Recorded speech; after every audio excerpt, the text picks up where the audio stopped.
Hey guys, Youngblood back with you, and I wanted to do a quick follow-up on the shotgun video I posted yesterday, this time really focusing in on the Slugs. Now, when I first unlocked this gun, it actually came with the Slugs, so I got a chance to kind of play with both, and I really didn't like the Slugs at first. That being said, I wanted to do my due diligence and come back and really review it, so I played with them quite a bit last night, and I gotta tell you, I actually do like the Slugs now. The Slugs are going to have a couple benefits. It's got a better range because it's got better accuracy with it only being one pellet. Means you can really be more effective at longer ranges and even get some one-hit kills. Here you can see me picking this guy off from a good long range, and I'm about to put in another video now. So you can see you could really reach out and touch somebody from a good distance, which means that this bullet type is going to be much more versatile. It's more well-rounded. You can do well in close quarters. You can also do well at medium range. Now, it's not going to be great at long range, specifically because it's got quite a bit of bullet drop. It's a slow-firing projectile. So, now, it is harder to hip fire this, and it's simply just because you're firing one projectile instead of 10 out of the buckshot. That being said, it's a big old projectile, so if you're hitting your target, it's going to do a whole lot of damage to him.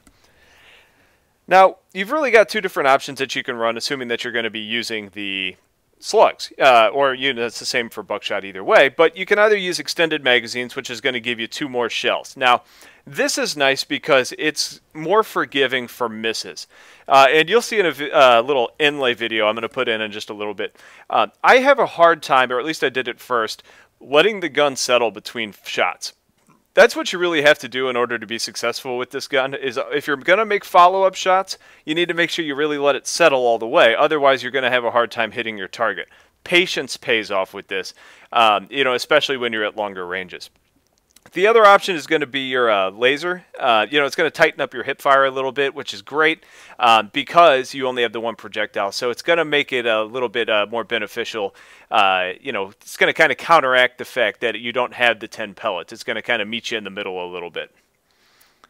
Now, what you saw me shooting at that light assault on the roof, I was kind of having a trouble with in my in-between shots. You really got to take your time. And this is a good example. I ended up having to close the gap just to take care of the problem. But patience and putting yourself in the right situations is going to make you successful with these shots. Now, another thing to keep in mind, it's got a slower bullet velocity, so you're really going to need to lead your target a little bit. Now, it's not extreme, like sniping from a way long way away, but just a hair is, if you've got a moving target, is going to really help you out. This is that video I was talking about. Now, should you use buckshot or should you use slugs? Well, you really want to kind of know the situations you're going to be getting into because they both have their place. For me, I really kind of prefer the buckshot when I'm in biolabs or in really close quarters. When you're in light assault, you can put yourselves into situations where you're going to be able to really capitalize on that.